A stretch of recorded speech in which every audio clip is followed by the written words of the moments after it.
আসামি, তার এত বড় সাহস হয়ে গেছে।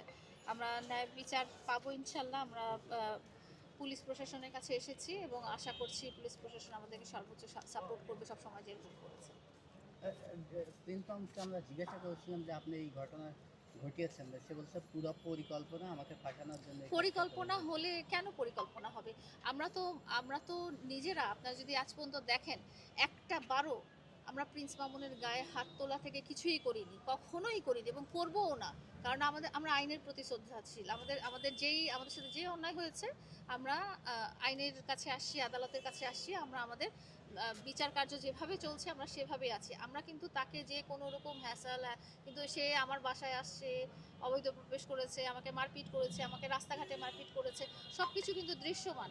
তো আমরা কেন পরিকল্পনা করতে হবে আমাদের? সে তো অলরেডি আসামি, সে তো অলরেডি প্রমাণিত ধর্ষক, একজন ধর্ষক, সে একজন হত্যা চেষ্টাকারী। সে আচ্ছা, আপনি এত সাহস কোথা থেকে পায় এত সাহস একটা মানুষ কোথা থেকে পায় যে আদালত প্রাঙ্গণে, আদালতের বারান্দায়, এর আগেও আমার যখন হত্যা চেষ্টা মামলা শুনানি হয়েছিল, আদালতের বারান্দায় দাঁড়িয়ে সে আমাকে হুমকি দিয়েছিল। এটার ফুটেজ দেশ বৈচিত্র্য ইয়েতে পাবেন আপনারা। আদালতের বারান্দায় দাঁড়িয়ে সে আমাকে হুমকি দিয়েছে। তার মানে যেহেতু সে বুঝে গেছে যে না, আসলে প্রিন্স মামুনকে থামানোর কেউ নাই, একটা ধর্ষককে আসলে আমাদের আর কখনোই উচিত না তাকে সামাজিক মাধ্যমে তাকে উৎসাহিত করা বা তাকে অনেক বড় স্টার হতে সাহায্য করা।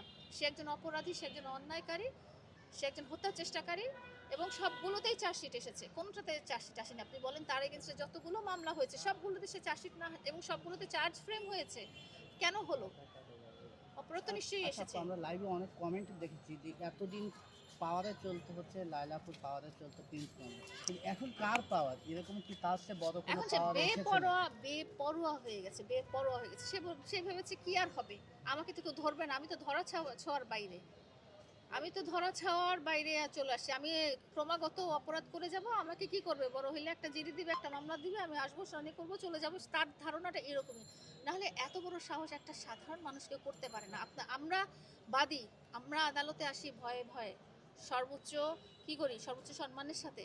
হ্যাঁ, সেখানে সে এজলাসের ভিতরে সে ধাক্কা দিয়ে একটা মানুষকে নিয়ে মারছে, সেটা তো মানে আমরা কল্পনাই করতে পারি না। তো কত বড় ক্রিমিনাল মাইন্ডেড সে। এখন আপনি কোতোয়ালি থানায় এসেছেন, কি করবেন? পদুয়ালি থানায় এসেছি, আমরা অভিযোগ দায়ের করতে এসেছি এবং সেটাই প্রসেস চলছে। এবং আমরা আশা করছি যে আমরা সবসময় যেরকম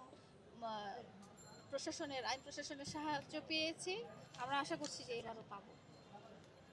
আচ্ছা আপু, একটু জানতে চাইবো যে এই যে প্রিন্স মামুন প্রতিবারই দেখা যায় যে ও তার উকিলের সাক্ষাৎকারে আমরা সবসময় দেখা যায় যে তার পজিটিভ কোনো দিকই নাই, ঠিক আছে, তা না সে নেগেটিভ সে কোনো দিকই নাই, সেই ধোয়া সে তুলসী যখন পাতা। সে যখন সব আগে আমরা দেখে আসছি, সে যখন আপনাদের সামনে আসে, যখন ক্যামেরার সামনে আসে, তখন সে খুবই গরিব, রাইট। তার কোনো টাকা পয়সা নাই।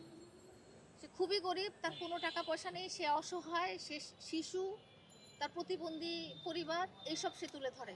ঠিক আছে, একটু পিছায় হ্যাঁ, পিছায় বাইক সাথে। সে এসব সে তুলে ধরে, কিন্তু অপরাধ করার জায়গায় সে হচ্ছে স্ট্রং। অপরাধ করার জায়গায় সে সর্বোচ্চ।